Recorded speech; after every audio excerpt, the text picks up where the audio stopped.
You're all set. Hi, I'm Grace and I'm from the Latter Day Bookstore in the UK, and you are? Russ Osgathorpe. Perfect. And you're an author here? I'm an author, yeah. Amazing. And these are the two books that are with Cedar Fort, right? So we have Forgotten Saints and we have Filled with His Love. So we'll start with Forgotten Saints. Can you tell me a little bit about this book? So this book was kind of motivated because of my love actually for my ancestors who crossed the plains. And there was one ancestor who, he's my great-grandfather. His parents both died before they got to Salt Lake, and his two siblings both died, and he was the only one who made it. He was 6 years old when they crossed the plains, and I wanted to learn more about how all that happened. Yeah. And I was kind of frustrated in some ways because there just weren't any records that told much about how that happened, because they died as children and they died on the plains. So there were almost 2,000 saints who died on the plains, crossing the plains, and so I thought, well, I'm going to write about them anyway. Yeah. Even though I don't know much about them, I'm going to make up what I think they might have been like. I love that. And so I kind of, in a sense, gave them a little life, even though it's probably not exactly what it would have been like, but I had a blast writing this book. I really did. Amazing. Okay, and then Filled with His Love. Can you tell me a bit about this one? Filled with His Love is a book about relationships. So it's called Strengthening Our Attachment to God and to Others. So my background is in psychology, and so attachment theory is a part of psychology that is quite interesting for relationships. Do you have an anxious relationship, an avoidant relationship, or a healthy, secure relationship? So I think people in the church could benefit from this because we have lots of challenges with relationships, whether they be in family or with friends or with God. And a lot of people have written about our attachment to each other as husband-wife or as parent-child. But not very many people have written about attachment theory related to God. Okay. And of course, we can have an avoidant or a anxious relationship with God too. We can be afraid of Him, we can avoid Him, or we can have a healthy, growing, vibrant relationship with God. And so the real point of this book is the closer we are attached to God, the healthier our relationships will be with each other. Perfect. And so let's work on that relationship with God, and let's then work on our relationships with each other. That's fantastic. That's lovely to hear. So we know your books now, but tell me a little bit about yourself. Well, where do I begin? Beth. I've had a lot of life. Yeah. You don't have time for all that. I was a professor at BYU for a long time and retired several years ago. And I was in the Department of Instructional Psychology and Technology. So this is kind of a department that looks at how can we help people learn better. So, and then eventually I, at BYU, directed a Center for Teaching and Learning, which was a center devoted to helping faculty improve their teaching. Fantastic. And because a lot of people come to the university, maybe they come from a pharmaceutical company and they join the chemistry department. They've never really thought about teaching. They just don't know. Don't know how to get to people. Right. So we had to help them with that. And then when I was doing that, I was called to be Sunday School General President. And so during that time, that was 5 years, the auxiliary leaders served for 5 years. Sure. And most of my time was spent on Come Follow Me, developing Come Follow Me, and that's incredible. Bringing that to life. Right. And so that was very rewarding. And the work that was done after I left, so much work on the adult version, it was also very exciting to see that come out. Teaching in the Savior's Way, those were all things that we helped develop when I was at the church. That's amazing. Is there anything kind of that we could notice that you did specifically for Come Follow Me?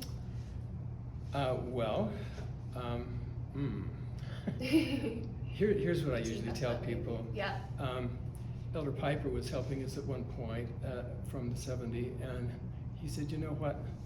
We each put our grain of sand on the table, and then it all comes to fruition. So I put my grain of sand. You really believe it was a team effort? It was, building it's it. extremely a team effort. That's fantastic. And sometimes I had to meet with team members and say, this is not it. Yeah. And it's a nice try, but let's try again. And that iteration would go on and on. So it was quite an exciting time to be It's in the really Sunday school. interesting knowing that obviously your background of teaching people how to teach Yeah. also came into developing Come Follow Me. That really- makes it really special, actually. It really did. It was like Yeah. when we started talking about the kind of teaching strategies we wanted, so Yeah. more participation from the learners rather than having a teacher up there just talking all the time. Yeah. People would say, well, but you don't expect 12-year-olds, right, to do this? And I say, I do expect 12-year-olds to do this. 12-year-olds are amazing creatures. Yeah. They can do marvelous things if you ask the right questions in the right way, Yeah. open them up, they can be, and so amazing. So when we went all over the world piloting the Mhm. youth curriculum in Come Follow Me, I noticed that some of our very best examples were 12-year-old classes. Fantastic. Don't underestimate them. Don't underestimate these folks, you know. Yeah. They can think abstractly, they can understand things that you would be amazed at. So Yeah. yeah. And people forget the future of the church. That's right. Yeah. And they're very different from the 17-year-old priest or Laurel, you know, but they have tremendous capacity. So anyway, we had a great time doing that. Amazing. Yeah. Is there anything else you're coming up with at the moment that we could kind of get a sneak peek on?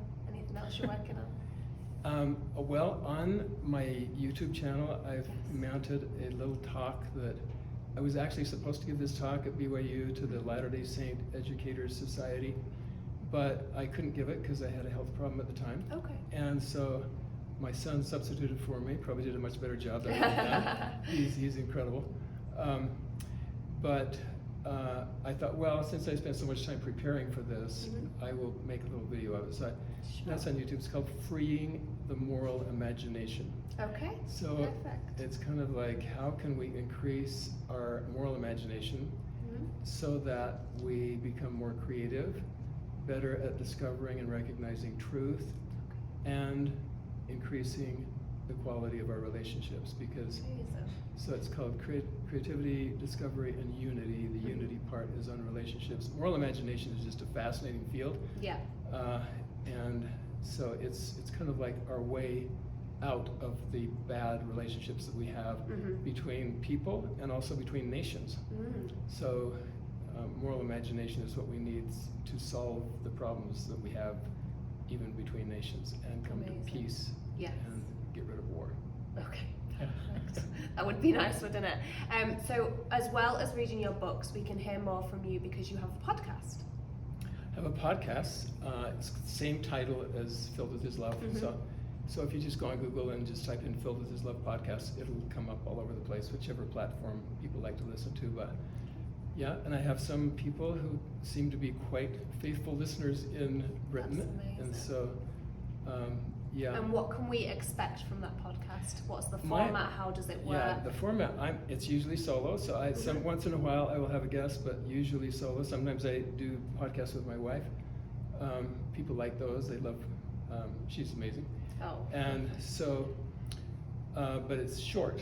It's a 10 to 15 minute. So like a car journey. Yep. Yeah. It's kind of like on your way to work kind of a podcast. Yeah.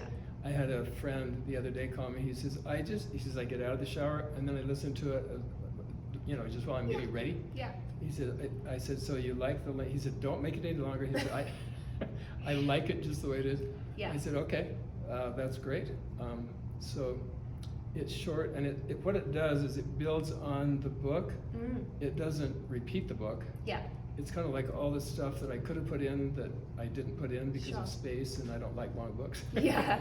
So read the book, then listen to the podcast. Yeah. Yeah. Or listen to the podcast and read the book if you get interested. Either way, it doesn't work. It doesn't matter. Yeah. Yeah. Perfect. Either way. Oh, brilliant. So I wanted to ask you about, since you've spoken about your wife and children, how many Yeah. children do you have? So we have 5 children, and they all have families. We have 23 grandchildren. Wow. And we have 3 great-grandchildren.